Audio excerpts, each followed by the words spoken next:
بسم الله الرحمن الرحیم. محترم سامعین، پروګرام تحفه د سهار شروع شو او نن د پروګرام کې موږ د رمضان مبارک د یو اهم کار په باره کې راهنمایي کوو. سامعین حضرات، حدیث مبارک کې راځي سردار دو جهان صلی الله علیه وسلم مبارک فرمایي ومن خفف عن مملوکه فیه، څوک چې تخفیف کی د خپل نوکر نه په رمضان کې، غفر الله له، نو الله پاک با معافیو کی دتا، و اعتقه، او دل رب آزاد کی من النار د اورنا. بهقی شریف کې دا حدیث ذکر دی او مشکات تنا دا حدیث نقل کړی دی. دارنګه مرقات صفا 238 جلد سلورم کې دا موجود دی. د دې حدیث مبارک خلاصه دا ده چې په دې میاشت د رمضان مبارک کې دنیوي کارونه کمول غواړي او د رجب او شعبان په میاشت کې د رمضان کارونه نمټاولو کوشش کول غواړي چې د رمضان کې سړی عبادت او بندگی کوي.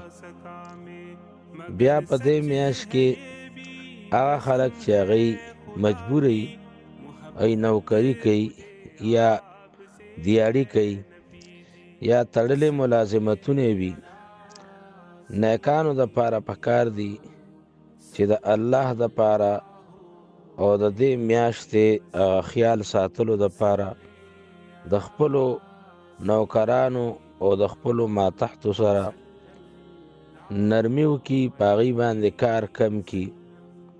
دارنګه پکور کې پکور والا باندې د کار د کمولو کوششو کی، د دې میاشتې د احترام او د عزت لپاره چې یاره دا دی ته په عبادت کې سهولتي که کېدی شي نو چوټي ورته ورکي چې زه دې میاشت کې تاسو عبادت وکړئ. که چوټي هغه مشکل ای نو بیا ورته دورانیه کمه کی. که کار مشکلی نو دې وخت ته نه آسان کار مخکې کی.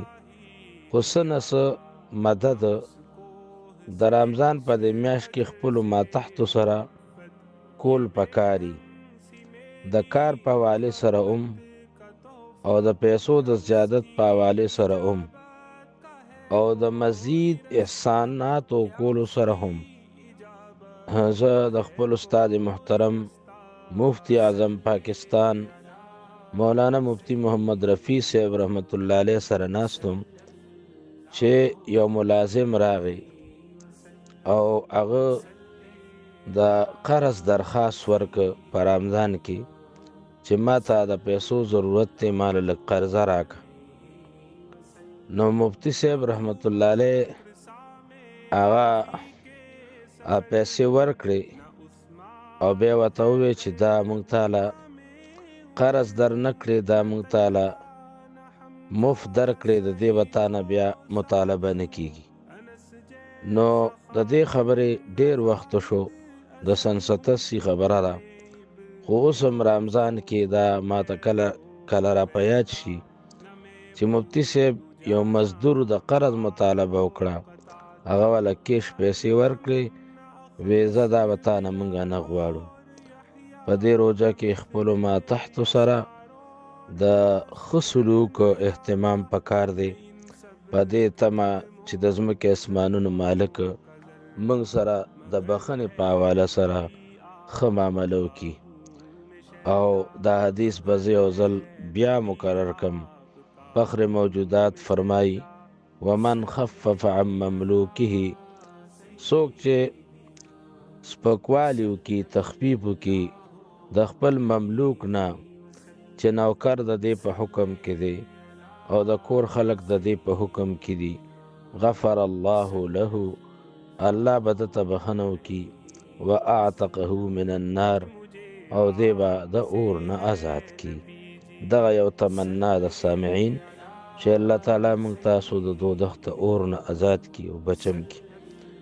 اے پروردګاره د رمضان انوارات او برکات ما ته او ټولو سامعینو ته نصیب کی، او دا زموږ دپاره د نجات هغه موسم وګرځئ.